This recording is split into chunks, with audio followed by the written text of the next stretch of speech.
Eu queria carinhosamente dizer para o Pobel, não precisa me derrubar não, me dá um abraço, que eu dou o microfone para ele. Já fez as pazes, me dá um abraço que eu dou o microfone, porque na marra não dá. Bem, o que o Luiz Paulo propõe é uma coisa que essa casa aqui já vem discutindo há muito tempo. É a questão das metas. Qual é o benefício dos incentivos fiscais? Nós vimos no passado, isso foi manchete de jornal. Deu Operação Lava Jato, uma série de irregularidades. O que nós temos que fazer aqui no parlamento é ter esse controle. O critério para dar incentivo fiscal é importante ter um critério. Qual é a quantidade de emprego que vai gerar, o impacto no meio ambiente. Se essa empresa que está chegando, ela vai dar uma contribuição social para o entorno onde ela vai ser instalada. O que nós não podemos ter é o que houve no passado, que deram para Land Rover, um terreno gigantesco com incentivo fiscal a 200 metros da Via Dutra, no município de Itatiaia, que foi uma das grandes aberrações, um dos grandes absurdos que aconteceram aqui da Land Rover. Qual foi o impacto que a Land Rover trouxe para o município de Itatiaia? Quantos empregos gerou? Nós não tínhamos isso aqui. Então, o governador, se ele tem interesse em dar incentivo fiscal, que essa casa aqui venha acompanhado do impacto. Qual é o impacto que isso vai causar? Sabe por quê, Ferreirinha? Porque isso vai retornar novamente o que nós já vencemos no passado. E aí, eu como deputada fico muito preocupada, porque essa turma nova que está chegando agora, deputados, tá certo? Chegaram agora, estão empolgadíssimos. Eu gosto dessa empolgação, mas tem que entender da matéria. Incentivo fiscal tem que ter critério, e o critério é objetivo. Só se pode dar incentivo fiscal para a empresa que vai gerar emprego, vai trazer benefício para o município de origem e, principalmente, não vai causar impacto ambiental. Porque nós tivemos no passado, Thiago Pampolha, uma empresa que ganhou de empréstimo 600 milhões de reais do BNDES, a TKCSA lá em Santa Cruz, que não trouxe nada de bom para aquela população, a não ser a doença, exatamente, a chuva de prata. Então, desculpa obrigado, se eu obrigado, me alonguei, deputado. mas acho que é importante discutir qual é o critério que vai ser utilizado. Maravilha. E por quê. Obrigado, deputado. Antes de passar a parte para o Tiago, imagino que o tempo já... Eu só queria sintetizar algumas coisas que foram ditas aqui, deputado Tiago Pampolha. Primeiro, concordando com o que o presidente disse, não dá para a gente generalizar algo quando você culpar um setor devido a certos atores. Incentivo fiscal tem que ser levado em conta uma simples equação, que é quantidade de pessoas que pagam, de empresas que pagam, versus o tributo, ou seja, vezes o tributo, chegando na receita. Receita nada mais é do que quantidade vezes o imposto que está sendo tributado, ou a taxa que está sendo imposta. Se você diminui o imposto e você aumenta a quantidade, a receita pode ser mantida ou até aumentada. Agora, se você diminui muito o imposto e a quantidade não aumenta ao ponto de você conseguir manter ou aumentar a receita, isso tem que ser pensado. Outras duas variáveis que podem entrar nessa análise é a análise, primeiro, de empregos, ou seja, a criação de impostos de trabalho, que tem que ser algo fundamental nessa análise dos benefícios fiscais quando for. E a segunda e a terceira causa, como a deputada Lucinha bem disse, é a questão sustentável. A sustentabilidade tem que ser um critério. E eu diria até, Lucinha, se me permite, mais do que sustentabilidade, a questão moral, como foi dito aqui antes pelo deputado Flávio Serafini. Não faz sentido você ter uma companhia com desvios éticos e morais recebendo incentivo fiscal. Como não faz sentido, como eu acho que foi uma correta decisão do governador, de tirar da mão da Odebrecht a administração do Maracanã. A Odebrecht, já está claro o que a Odebrecht fez no país, a falta de capacidade de administrar aquele estádio, não estava sendo um bom serviço, não estava fazendo algo ser rentável, estava virando um grande elefante branco, e o argumento que foi utilizado foi que a Odebrecht perdeu a capacidade moral de administrar um dos maiores ativos do nosso Estado, e que isso seja feito com qualquer outro benefício fiscal. São mais de 3.500 benefícios fiscais distribuídos no Estado do Rio de Janeiro. Eu já tenho a palavra do secretário Luiz Cláudio e do secretário Lucas Tristão, que estão analisando benefício por benefício para repensar isso, porque não é possível acreditar que a gestão de Sérgio Cabral e a gestão do Pezão deram benefícios fiscais pensando na melhoria da população carioca e fluminense, né? Isso aí é história para boi dormir. Deputado Thiago Pampolha. Rapidamente, queria abordar 2 pontos rápidos. Primeiro, demonizar incentivo fiscal é um grave equívoco. Eu acho que a casa está com espírito e consciência plena disso. nós precisamos individualizar. Cada incentivo, né, tem a sua peculiaridade, tem a sua especificidade. Os que não foram bons para o Rio de Janeiro, que sejam extinguidos. Os que foram bons, que permaneçam.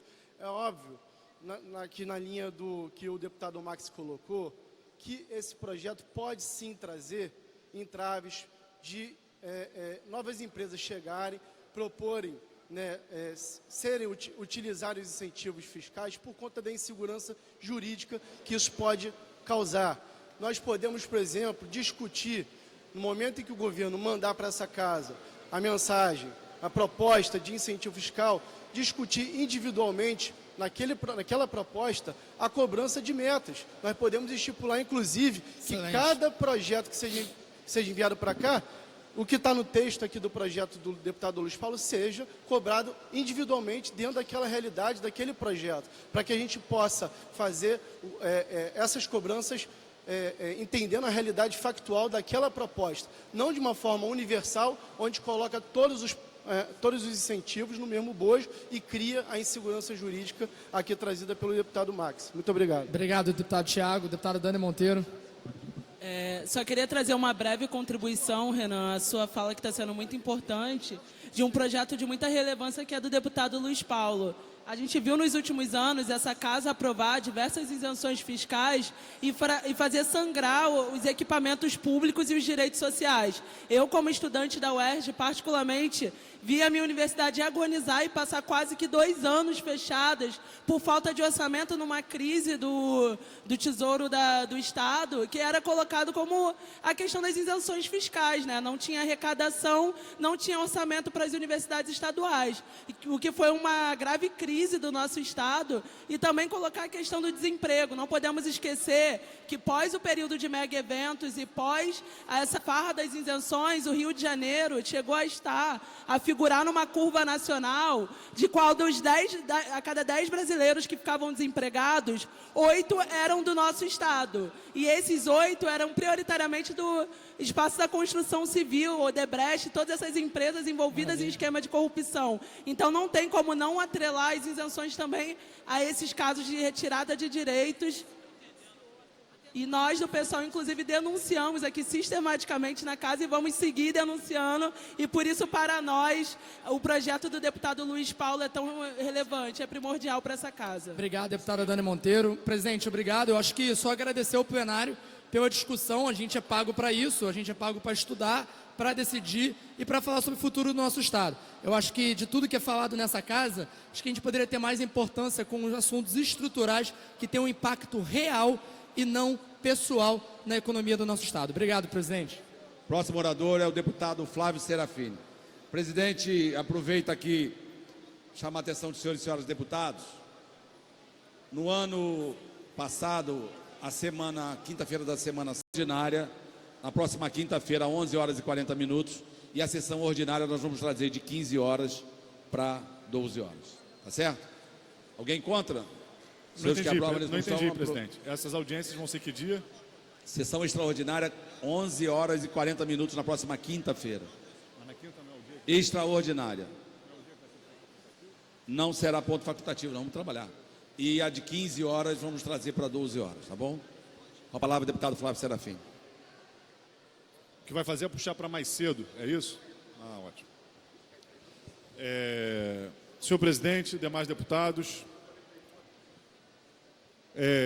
gostaria de discutir o projeto de lei 4187/2018 do deputado Luiz Paulo, que eu diria que é um dos melhores projetos, se não o melhor, que já foi apresentado nessa casa como resposta à crise financeira que a gente enfrentou aqui no estado do Rio de Janeiro. Queria partilhar com os novos deputados, se eles ainda não tiveram acesso a alguns relatórios do Tribunal de Contas do Estado. Eles apontaram que ao longo de 10 anos, entre 2006 e 2016, o estado do Rio de Janeiro abriu mão de arrecadar cerca de 200 bilhões de reais em incentivos fiscais. Eu quero repetir a cifra: 200 bilhões de reais em 10 anos, o que significa que o Estado do Rio de Janeiro abriu mão de arrecadar, em média, 20 bilhões de reais a cada ano. Isso significou um enfraquecimento da capacidade do Estado do Rio de Janeiro em arrecadar, em garantir direitos sociais e em induzir novos ciclos econômicos. Por isso, a questão dos incentivos fiscais virou um problema central para entender a crise do Estado do Rio de Janeiro. Isso não significa demonizar as isenções fiscais. Significa entender que, no mínimo, elas foram usadas numa medida que teve efeitos perversos com a economia do Estado do Rio de Janeiro e que, por isso, exigiam ser revistos. Mas, no enfrentamento da crise do Rio de Janeiro, a gente não se deparou só com esses números.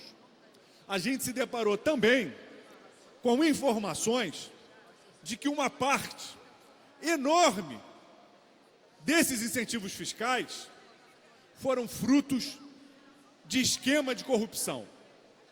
Uma parte enorme desses 200 bilhões de reais estavam associados ao pagamento de propinas, à lavagem de dinheiro, a esquemas escusos de corrupção, inclusive de financiamento eleitoral de campanhas.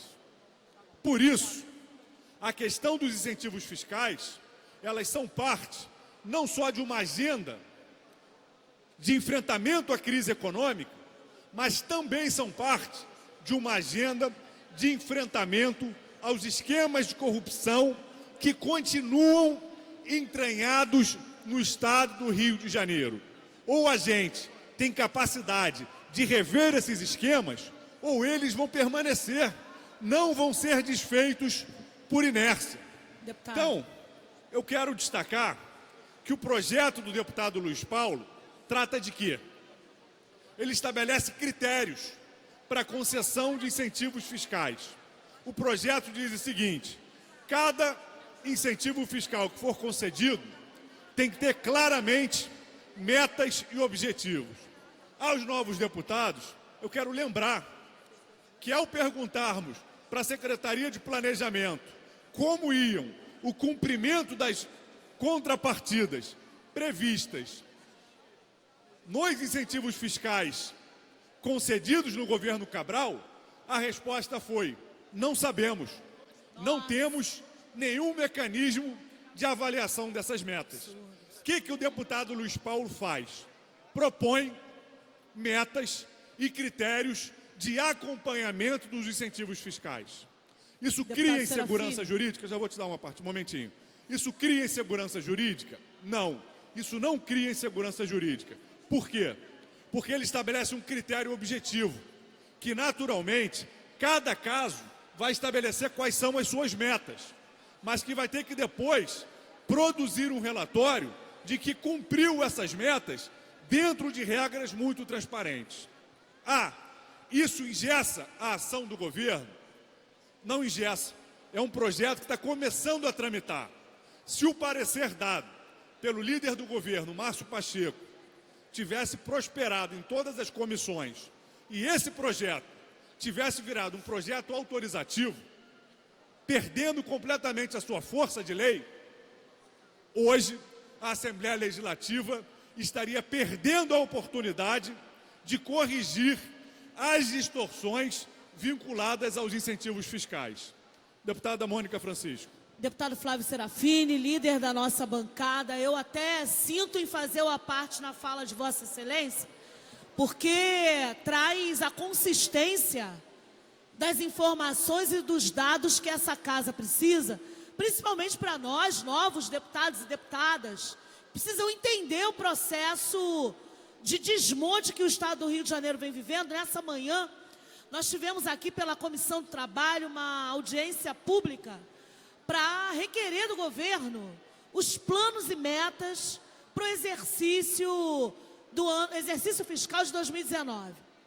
Entendendo que o Estado do Rio de Janeiro, por conta dessas questões que Vossa Excelência traz, com muita propriedade, parabenizando e entendendo a necessidade estratégica nesse momento de um projeto fundamental como esse do nobre deputado Luiz Paulo, de que a distância e a desigualdade produzida, a precarização da vida, a distância entre ricos e pobres no estado do Rio de Janeiro é 33 vezes maior do que é no Brasil. O aumento da população em situação de rua no estado do Rio de Janeiro e no município do Rio de Janeiro, na capital. Isso, resultado dessa farra, resultado da pilhagem do estado do Rio de Janeiro. O quanto o aumento entre mulheres negras e jovens negros de 12,4% no estado de miserabilidade. Isso é resultado desse processo virulento que ainda faz parte da gestão pública. Então, esse projeto, no mérito, em toda a construção desse projeto, ele é fundamental para a moralização desse Estado e para a diminuição do impacto do que é hoje a pobreza, a precarização da vida no Estado do Rio de Janeiro. Então, é fundamental que esse projeto seja aprovado nessa casa. Deputada Mônica Francisco, a gente ontem completou 100 dias de governo Wilson Witzel. Esse projeto do deputado Luiz Paulo, apresentado em 2018, deveria ter sido apresentado por esse governo que completou 100 dias, que disse que ia tirar o estado do Rio da crise e até agora não apresentou nada. Não apresentou nada. Patina e não consegue mostrar como que vai enfrentar a crise. Aí esse parlamento faz a sua parte, coloca um projeto desse em pauta, projeto que não está fechado, que pode ser aperfeiçoado, que o próprio autor já está convocando uma audiência pública para ouvir a posição do governo sobre isso, e o líder do governo vem e tenta, com o apoio da bancada governista, derrubar o projeto no seu nascedouro. Felizmente, a própria CCJ derrotou o parecer dado pelo líder do governo e outras comissões também derrotaram. E eu queria dizer o seguinte, esse projeto, ele pega num ponto nevrálgico da crise que essa casa tem que enfrentar. Nós temos que rever as isenções. O governador Wilson Witzel acertou quando, por exemplo, reviu o contrato do Maracanã com a Odebrecht, que era um contrato sabidamente fruto de esquemas de corrupção. Há 2 semanas atrás, Sérgio Cabral reconheceu que o contrato de subsídio fiscal do governo com a cervejaria Petrópolis também era fruto de um esquema de pagamento de propina. Eu encaminhei um projeto de decreto legislativo para que a gente suspendesse esse incentivo e o governo possa ter liberdade para que, se achar o caso, elaborar outro que não seja eivado pelos esquemas de corrupção. O que a gente não pode é continuar passando pano para esquemas de corrupção que são públicos e conhecidos não só da população, mas conhecidos da gente, que temos a obrigação funcional como parlamentares eleitos de fiscalizar os atos do Poder Executivo. É tarefa nossa, é compromisso desse governo, que eu sou oposição, mas que se elegeu falando que quer fazer esse enfrentamento que eu quero fazer. Se o governo quiser fazer o enfrentamento a esses esquemas de corrupção, vai ter meu apoio. Mas hoje, ao líder do governo tentar derrubar um projeto dessa importância, com o apoio de uma parte da base aliada, deixou um péssimo recado. Deixou um péssimo recado que pode ser que não seja bem por aí que o governo queira desfazer esses esquemas. Vamos desfazer. Vamos desfazer. Esse projeto ajuda. Pautar os incentivos da cervejaria Petrópolis ajuda. E naquilo que o governo quiser enfrentar os esquemas, vai contar com o nosso apoio. Deputada, te ajuda. Não havendo mais oradores inscritos, encerrou o prazo. O projeto recebeu 30 emendas. Antes de passar a palavra à deputada Tia Ju, quero saudar a presença aqui do Daniel Galvão, jornalista, presidente convencional. Deixa eu seguir com a pauta. Mas só para fazer esse registro, inclusive na Zona Oeste, onde hoje há 6 máquinas da SEDAI ajudando. Deputado Flávio, ordem, senhor. Vossa Excelência não foi citado. Vossa Excelência não foi citado. Vou fazer um pela ordem, senhor presidente. Não vou dar pela ordem. Por que a senhora, Vossa Excelência, dá para o Rodrigo Amorim? A presidência não vai dar pela ordem. Vai seguir a pauta. Vamos seguir a pauta. Vamos seguir a pauta. A presidência vai seguir a pauta. Vossa Excelência tem que ter critério. É o critério de não dar pela ordem. Mas Vossa Excelência Eu deu. abri, foi isso, foi abrir uma possibilidade. Não deveria ter dado. Não vou dar. Anuncio, em Não tramitação deveria ter dado ordinária, em segunda discussão, projeto de lei 1626 de 2016, de autoria do deputado Felipe Soares, que considera pessoa com deficiência para fins de ingresso na reserva percentual de vagas para o provimento de cargos e empregos públicos. O indivíduo diagnosticado com audição unilateral e da outras providências. Em discussão, não havendo que queira Para de discutir, discutir, senhor encerrado. presidente. Para de discutir. Para discutir, o deputado Flávio Serafim.